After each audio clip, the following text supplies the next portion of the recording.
Olá e bem-vindos ao podcast Conversas Energéticas, no qual divulgamos projetos da área de energia e ambiente. Eu sou a Carolina Crespo. E eu sou a Lara Ribeiro. Neste episódio temos o professor Guilherme Carrinho, mestre em Tecnologias de Edifícios e doutorado em Engenharia Física, professor e investigador no nosso departamento. Hoje vem falar-nos sobre o impacto de partículas finas transportadas pelo ar em ambientes urbanos e as suas consequências a nível da utilização de ventilação natural em edifícios. Professor, muito obrigada por ter aceitado o nosso convite. Nada, é um prazer. Só dizer que eu, do pouco conhecido que sou mais conhecido como Guilherme Carrilho da Graça, era só para saberem.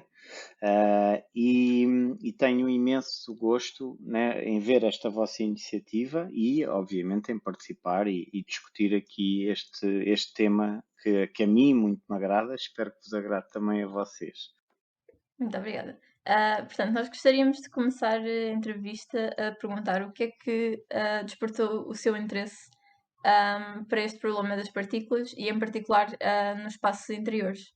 Uhum. É uma pergunta muito interessante e até acho que dá origem a uma história engraçada.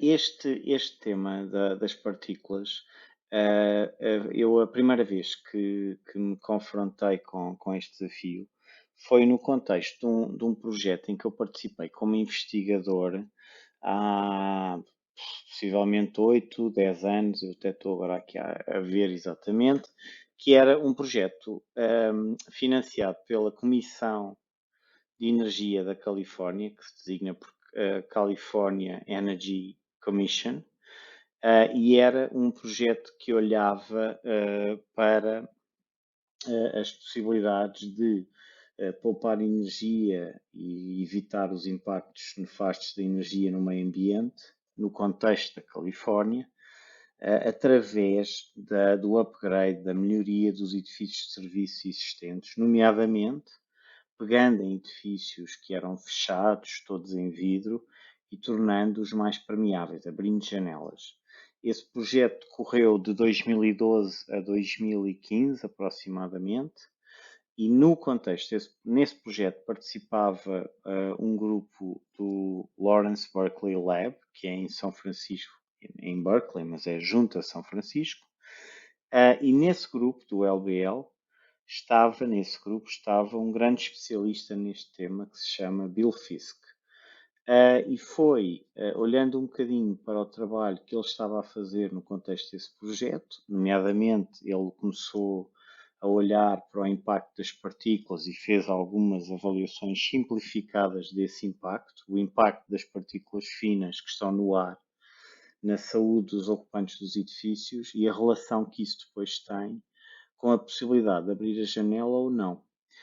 E, portanto, vem mais ou menos, vamos pensar, 2013 e eu depois, em 14 ou por aí, lanço um tema de doutoramento nessa área e inicio esta linha de investigação que já tem um aluno de doutoramento que já concluiu e tem depois uma aluna que está a concluir. Portanto, a origem disto é num projeto financiado pela Comissão de Energia da Califórnia, que envolvia sobretudo investigadores sediados na Califórnia. Eu também tive o gosto de participar e alguns investigadores de Cambridge, Inglaterra.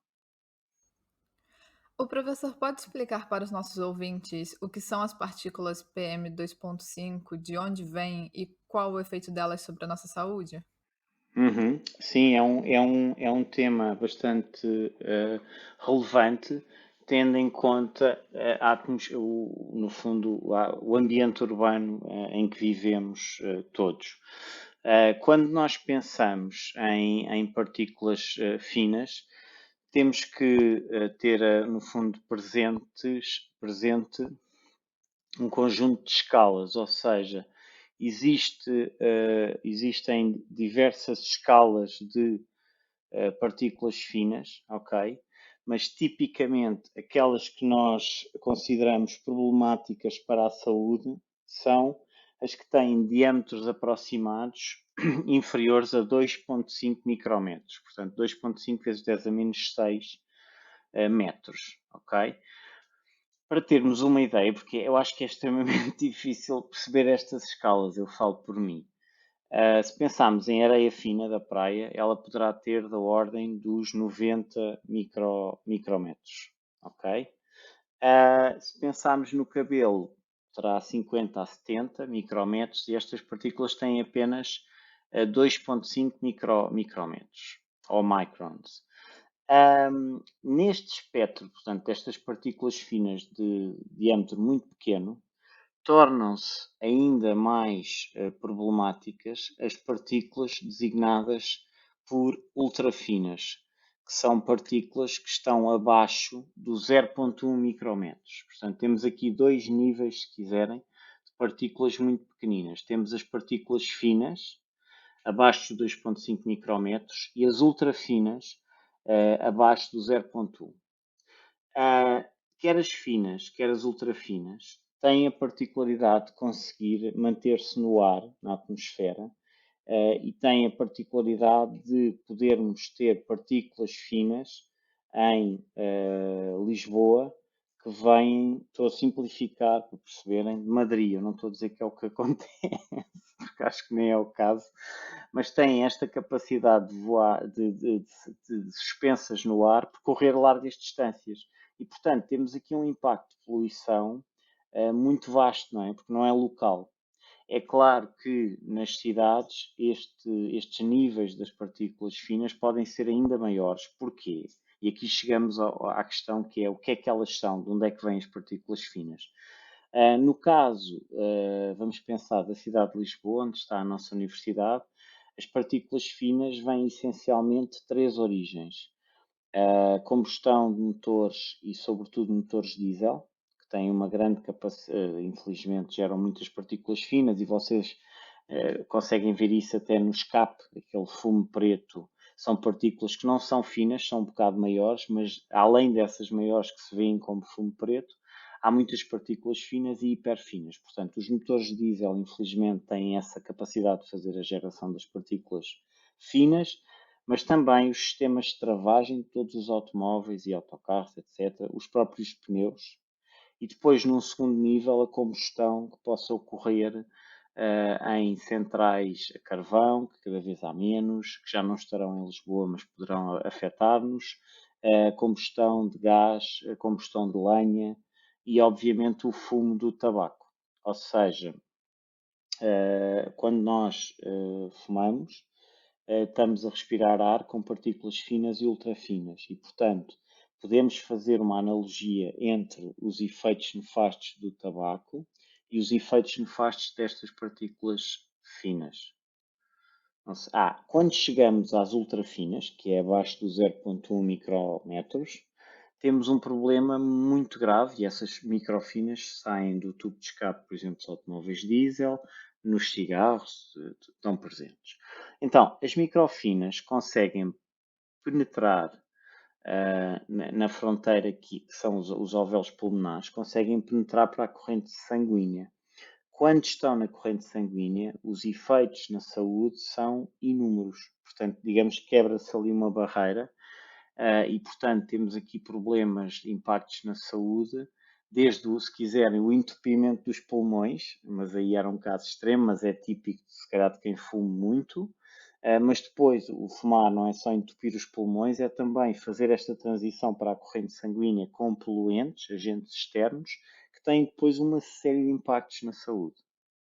Como é que isso está relacionado depois com edifícios? Devido a este problema, que é, queremos abrir a janela, mas abrimos a janela do edifício para um ambiente urbano perigoso. No limite, podemos designá-lo como perigoso. Como é que se tenta quantificar o efeito destas partículas sobre a saúde humana, especificamente o efeito no decréscimo da esperança média de vida? Ok.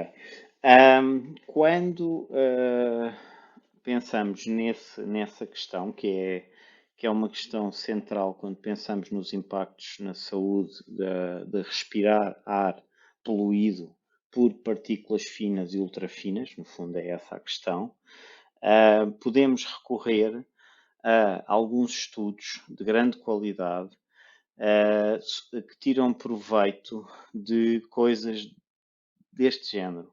Uma cidade que tem uma margem esquerda e margem direita de um rio, que tem ventos predominantes que fazem com que, imaginem, a margem direita tenha muito menos poluição do que a margem esquerda ou vice-versa, não é?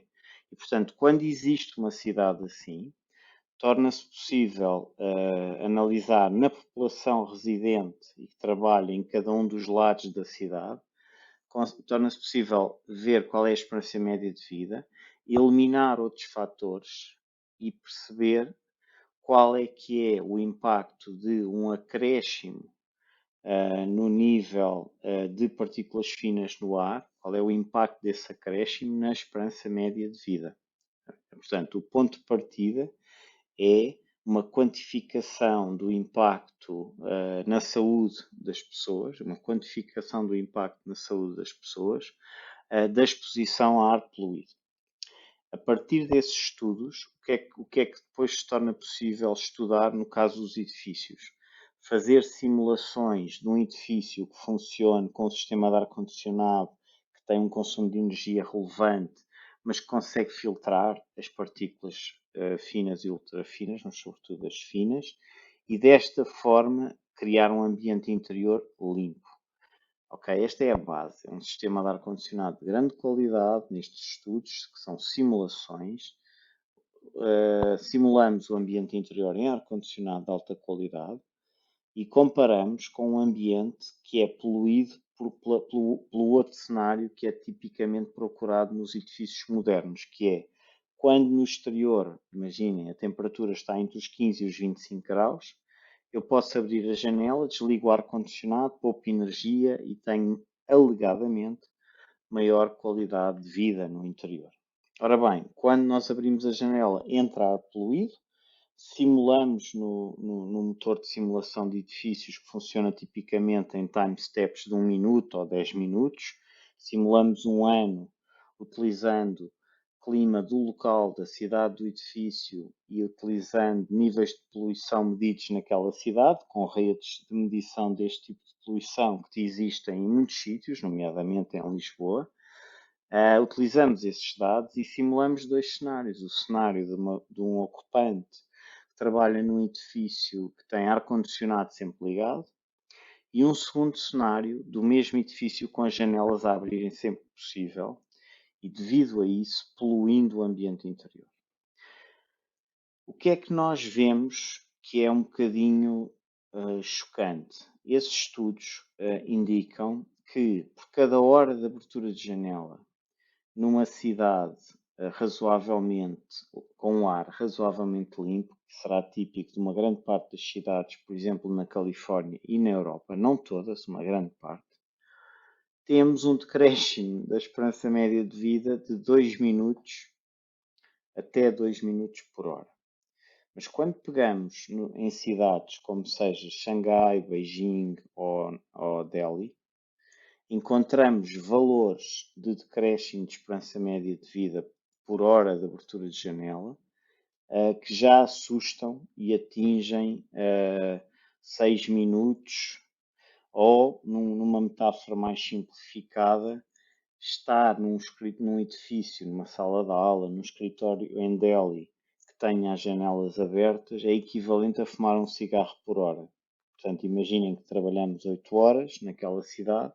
Se não estivermos num ambiente de ar filtrado com um sistema de ar-condicionado de alta qualidade, é equivalente a fumarmos quase meio maço por dia de tabaco. E esta metáfora é útil para se perceber a gravidade do problema, ok?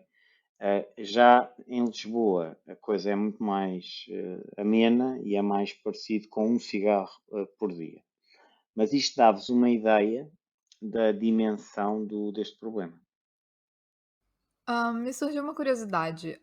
Por exemplo, as máscaras que temos usado agora durante a pandemia são capazes de nos proteger dessas partículas? Numa certa medida, sim, têm alguma capacidade de filtragem, sobretudo as de maior qualidade, as FFP2, começam a ter níveis de filtragem relevantes.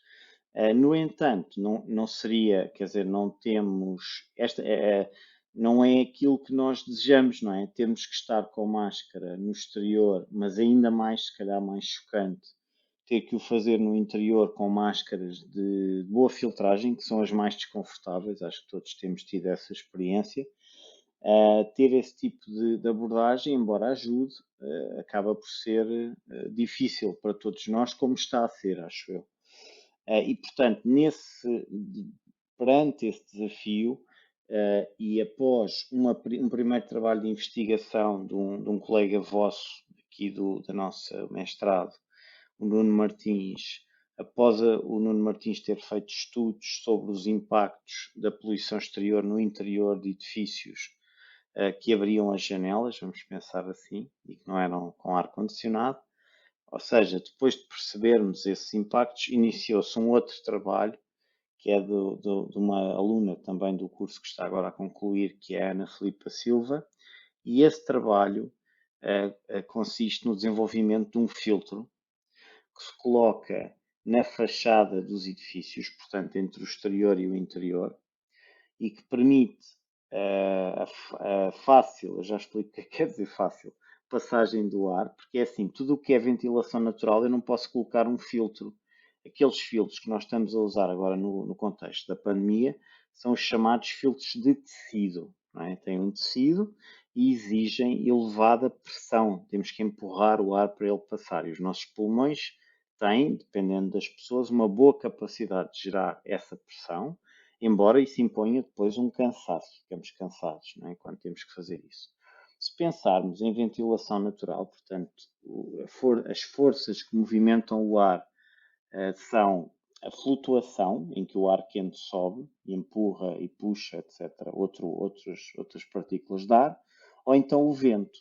Ambas as forças, que são os motores da ventilação natural em edifícios, são limitadas e não permitem, não têm capacidade de fazer o ar passar por filtros tipo tecido, como aqueles que usamos para a pandemia. E então, o filtro que nós desenvolvemos é um canal em forma de U, que liga o exterior do interior do edifício ao interior do edifício e que tem uma capacidade de captar as partículas finas através de um processo que se designa como precipitação eletrostática, que consiste na passagem do ar numa zona do canal em que estão elétrons livres.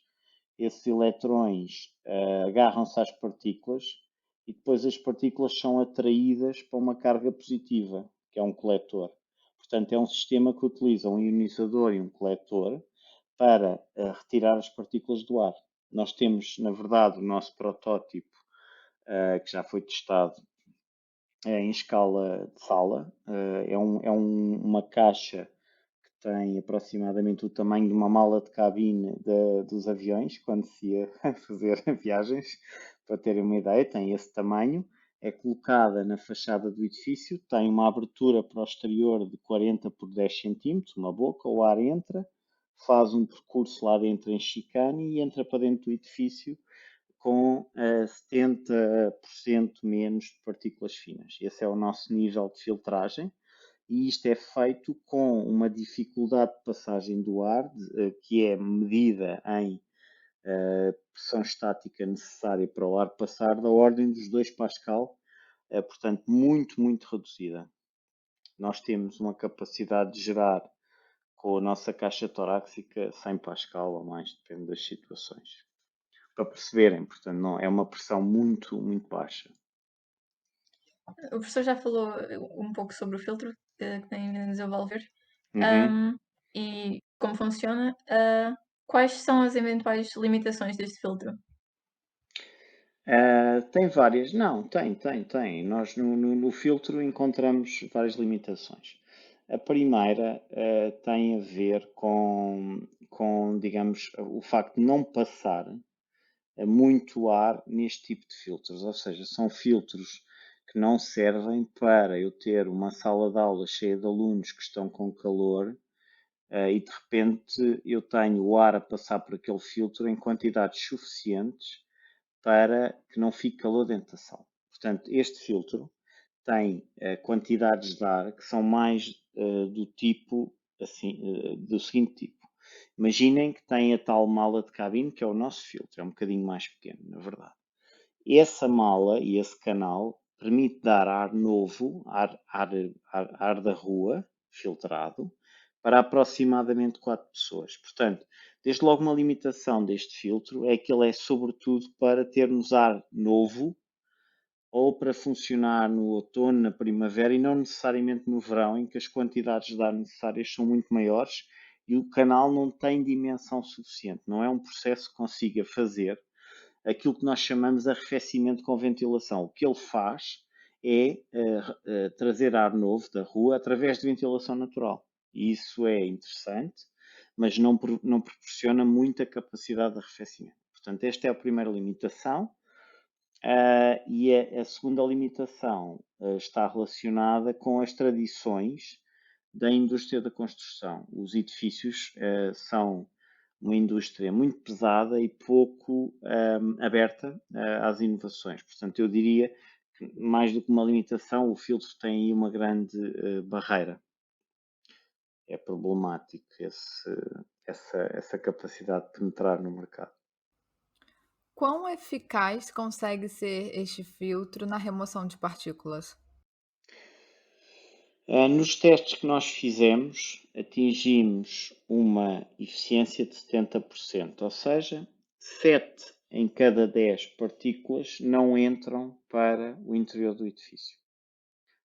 Não é possível, não conseguimos ir mais longe. Já temos um filtro que tem dois estágios, portanto, tem aquele processo que eu descrevi dos elétrons livres que se agarram às partículas finas, no fundo, que é a poluição. Temos 2 vezes isso em sequência, duas vezes ionizador-coletor, e é assim que conseguimos chegar aos 70%. É um valor que tem um impacto muito relevante depois nos níveis de poluição que se verificam no interior do edifício. Porquê?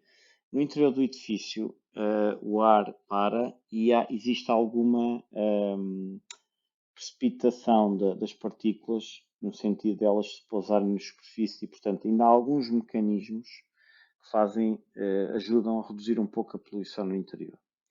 O que isso quer dizer é que os nossos resultados indicam que com 70% já resolvemos uma grande parte deste problema. E qual é que é o potencial para a poupança energética deste filtro, por exemplo, para um edifício de escritórios em Lisboa? Um, pensando num edifício que esteja, por exemplo, na Avenida da República ou na Fontes Pereira de Mel, etc., numa zona com muito trânsito e, portanto, muita poluição, o potencial de poupança de energia na componente de climatização, portanto, não é a energia toda do edifício, não é? É a componente de ar-condicionado do edifício, poderá chegar aos 50% do total anual. Agora, este valor depende muito das características do edifício, mas num edifício de escritórios moderno, a possibilidade de utilizarmos ventilação natural e sem estarmos limitados pela poluição representa um potencial de redução da ordem até 50%. Portanto, é uma redução que vale a pena. Vale a pena ir atrás desta redução. A poluição não será o único motivo, ou em alguns casos sequer o motivo principal, para a não utilização de ventilação natural, já que a maioria das pessoas não conhece a fundo o impacto dessas partículas na saúde ou nem pensa muito nisso. Um outro motivo muito relevante é o ruído do exterior. Daí a minha pergunta: este filtro dá resposta a esse problema também? Sim, eu concordo com essa ideia de que o ruído é uma grande barreira também, ou seja, esta ideia quase as cidades são uma ilha de poluição, não é? De poluição de vários tipos de poluição, a que falámos até agora, das partículas e outras, como o ozono, por exemplo, mas também outras poluições, como por exemplo, outros poluentes, como por exemplo a temperatura superior, em que no verão as cidades ficam mais quentes do que o campo, e aí pensemos na temperatura como um poluente, num sentido simplificado, e depois temos o ruído como mais um poluente. E então, quando abrimos a janela, vem tudo.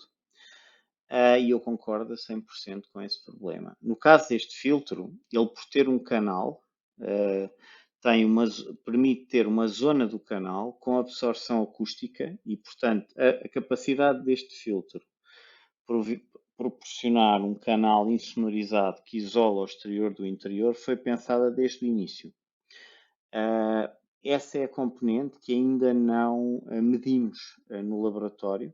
Temos um projeto agora submetido que poderá trazer financiamento para esse desenvolvimento. Aquilo que nós já fizemos foi a componente de filtragem e otimização do escoamento do ar, da passagem do ar. Falta o ensaio da parte acústica, que é feito com um físico, um colega meu, que dá aulas no Politécnico, na Escola de Música, ali em Benfica, e que também é nosso parceiro para a componente de modulação acústica, mas concordo perfeitamente, as partículas não são o único problema, há muitos mais, relacionados realmente com um modelo de cidade muito baseado nos automóveis, e também a ideia, obviamente, de velocidades excessivas, automóveis também ruidosos, no caso do gasóleo. Estamos aqui ainda, se calhar, temos aí mais de 10 anos de um ambiente ainda um bocado difícil, mas eu estou muito otimista que vamos ver grandes melhorias devido às políticas da cidade, ciclovias, etc., mas também aos veículos elétricos, que nesse aspecto não resolvem tudo, porque continuam a ter emissão de partículas dos pneus e dos travões, e são relativamente pesados os carros elétricos, portanto têm uma emissão relevante, mas não tem nada a ver com a emissão de um veículo diesel em mau estado, como são uma parte dos veículos, infelizmente. No caso de algum dos nossos ouvintes ter ficado preocupado com as coisas que acabou de ouvir, e de não ter possibilidades de instalar um filtro, há mais alguma coisa que possa fazer para diminuir a concentração de partículas na sua casa?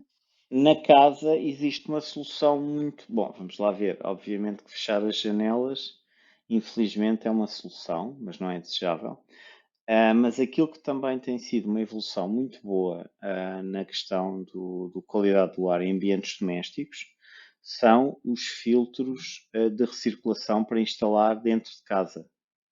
Há vários equipamentos que têm a capacidade de filtragem muito boa, de partículas finas também.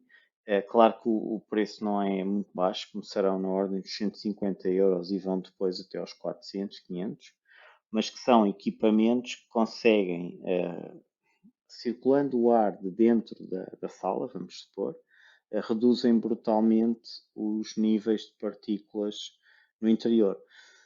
Para vocês terem uma ideia, nós no nosso laboratório, quando utilizámos o filtro e fizemos análises com o filtro, que eu vos descrevi até agora, colocámos no exterior do C1, na varanda, caixas a queimar incenso, que depois canalizávamos para o filtro para testar o desempenho, não é? Para termos uma fonte, o que fazia com que o interior do laboratório ficasse cheio de partículas.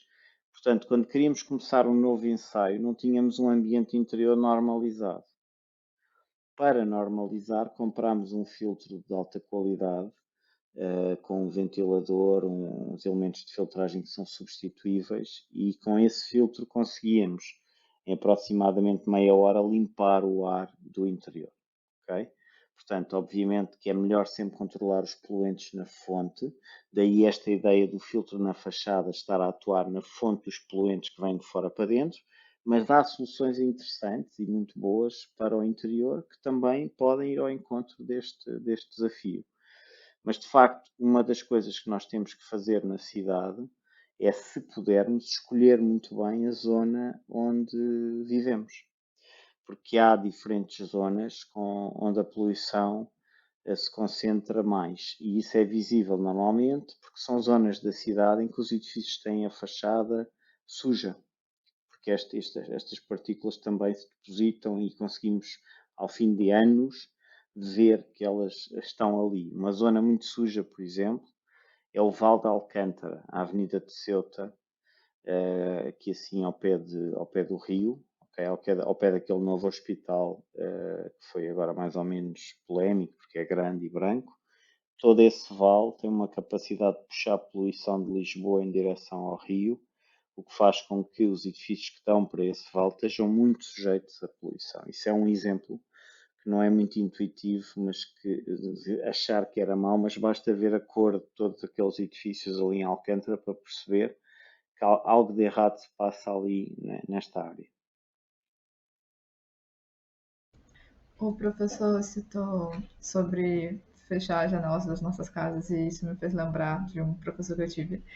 E eu gostaria de deixar claro que o professor não é da FCO, mas ele nunca abria as janelas do apartamento dele e só saía de casa em caso de extrema necessidade e me recomendava fazer o mesmo, porque dizia que o ar da rua podia nos matar. É verdade. E pronto. Até que ponto, na sua opinião, é que ele estava certo? E numa cidade como Lisboa, nós devemos mesmo evitar a ventilação natural nas nossas casas?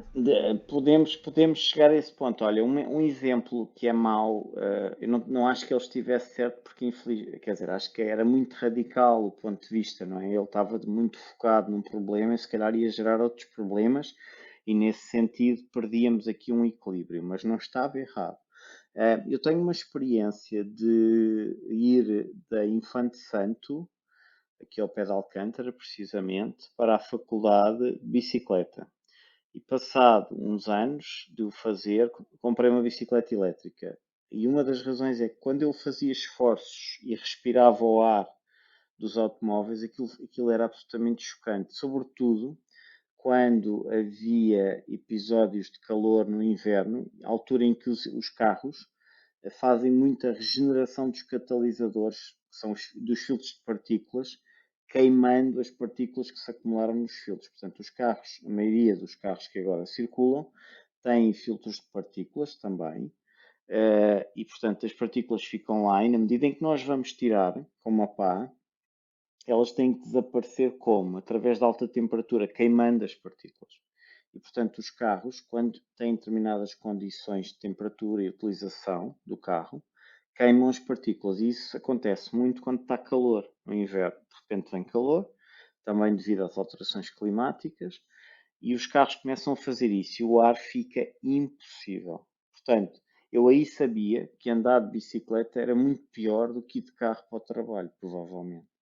Não é? Portanto, chegamos a estes extremos destas cidades muito poluídas, em que essa ideia de ficar sempre em casa não é boa, mas é compreensível. Embora eu devo dizer que no caso ali do Campo Grande, depende das zonas do nosso campus, nós temos zonas com boa qualidade de ar, depende da proximidade que temos ao Campo Grande, à segunda circular, depende de como é que está o vento.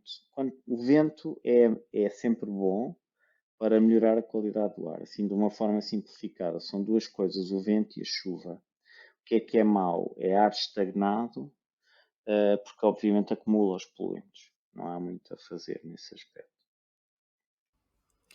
Com as medidas que estão a ser tomadas relativamente à descarbonização, o professor diria que é possível ou provável que o nível de partículas deste tipo emitidas nas zonas urbanas deixe de ser um problema tão grande nas próximas décadas?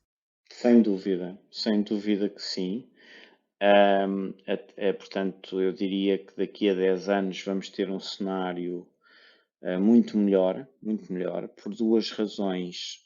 A primeira é a progressiva redução dos automóveis a combustão, portanto, a queimar a gasolina, gasóleo, nos centros urbanos, e isso já começa a ser uma realidade em cidades do centro da Europa e começa a chegar também a Lisboa. Portanto, temos o aspecto de não queimar combustíveis nesses centros urbanos, é um ótimo ponto de partida. O segundo tem a ver com a alteração do paradigma de mobilidade, em que nós deixamos de utilizar tanto os carros de grande dimensão e peso e passamos para bicicletas, trotinetas, etc. Temos essa esperança, não é? E também melhor qualidade e capacidade para as pessoas andarem a pé. Porque nós, neste momento, em algumas zonas das cidades, e em Lisboa isso vê-se, o peão chega a estar em último, não é? Que é, em primeiro estão os carros, a seguir estão as bicicletas, agora com as ciclovias, parece que também são muito importantes, e depois a pessoa que anda a pé que se desenrasque, se conseguir, Se não, tem que ir ou comprar um carro ou aprender a andar de bicicleta para conseguir sobreviver. E obviamente que é fundamental pôr o peão em primeiro lugar e depois os outros vêm a seguir. A seguir vem a bicicleta, mas já tem que vir com calma. E a seguir o automóvel vem com super calma. Eu, quando estive na China há uns anos, no passeio, eu quase não conseguia andar a pé, numa cidade grande, porque havia muitas motas elétricas que circulavam pelo passeio, sistemático, em quantidade, apitavam para eu sair da frente. Portanto, aquilo era assim um ambiente, para mim, uma surpresa. Apesar de já haver essa coisa gira, que era eles tinham muitas motas elétricas e outras coisas interessantes. Mas isto para dizer, acho que na próxima década, no final desta década, já vamos ter um ambiente nas cidades muito melhor, eu não tenho dúvida disso. Estou 100% otimista em relação a esse problema. Ok, nós estamos a chegar ao fim da entrevista e eu queria-lhe só perguntar se há algum detalhe que nos tenha escapado que o professor ainda queira mencionar.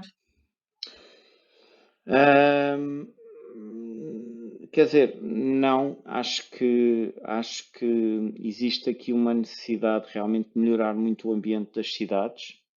Em primeiro lugar, para podermos estar bem no exterior, e só quando estivermos bem no exterior é que vamos poder convidar aquele exterior para o interior dos edifícios, e quando fizermos esse convite, conseguimos evitar depois um determinado consumo relevante de energia que agora se faz, não é? E, portanto, estamos aqui realmente com uma barreira grande no exterior, nos ambientes urbanos.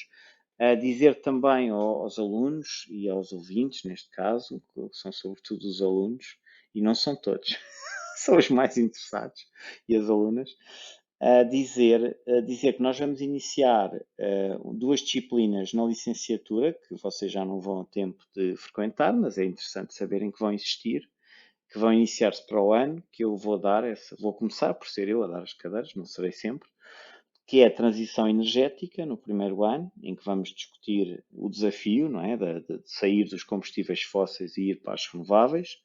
E no terceiro ano, uma disciplina dedicada precisamente ao ambiente urbano, na medida em que vivemos em cidades e é preciso olhar para o ambiente urbano em várias componentes.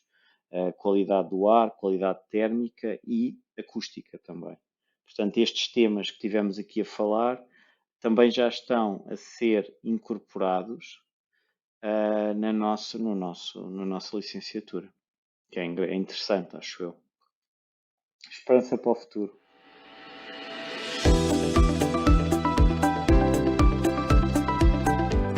Esta foi a entrevista com o professor Guilherme Carrilho sobre o impacto de partículas finas em ambientes urbanos internos.